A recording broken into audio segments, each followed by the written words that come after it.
All right, I wanted to cover one story that I have that's pretty illustrative of what can happen.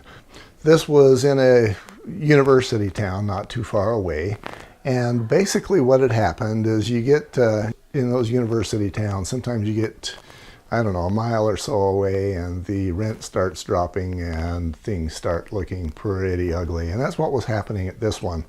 This was like an 8-unit apartment, one building.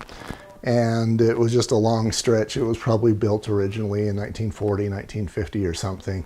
And on the north side of this, they actually had sheetrock from about 2 feet up to about 7 feet up where the ceiling was. And then the bottom 2 feet was the original foundation, which during all this time they'd never bothered to cover with insulation or with sheetrock. And their heating system was poor at best.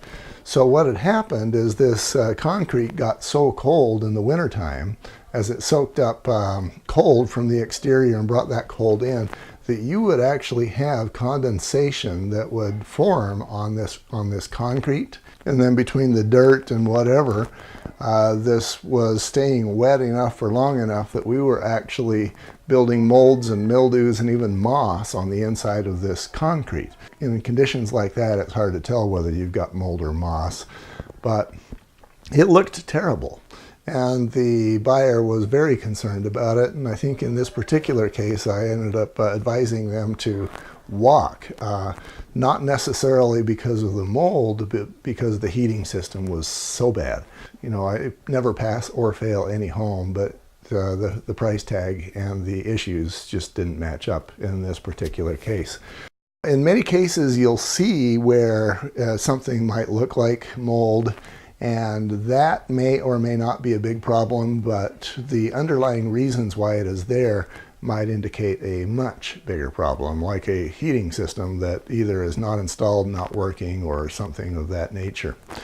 Another one of the stories that I have that I thought would be helpful is I have a friend that lived up on the hill not too far away from my home, and he got a job out in Saudi Arabia and he left, and he ended up deciding that he liked being an American that doesn't live in America. You know, life turned out to be much better for him elsewhere.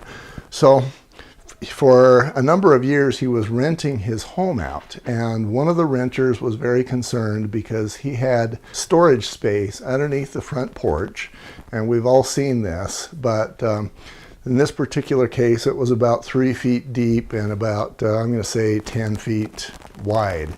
And it was concrete floor, concrete wall, concrete ceiling. And what had happened, because again, the condensation got into this room and it would condense on the wall and then it would just stay there. You've got all this moisture inside this room because it kind of became a humidity magnet. It would suck the humidity from the rest of the house and then condense inside there. And then the boxes and the wood, etc., would mold. And he was tearing his hair out trying to figure out what to do about that and what the cause was, because it wasn't a leak and there wasn't any plumbing in there. So he couldn't figure out where all the water was coming from. So I got in there and I identified the problem as being a condensation issue. I recommended to him that he add some heat in that space, that they left the door to that space open, and or that they use a dehydrator in there or a fan. And sure enough, it did. The renter didn't like paying large heat bills, so she really didn't want to leave the door open, but they managed to get the problem resolved with a couple of the other issues. Mold, like other critters, is very predictable once you begin to understand it. It wants to, it wants food and shelter. In the case of mold, food is wet wood or moisture, and then it lands and feeds on whatever that food happens to be and look like. If we understand mold that way, then it becomes less of a voodoo black magic and something that we can understand, not fear, and address knowledgeably. Okay, that puts an end to this course. Thank you for being here, and I appreciate doing business with you.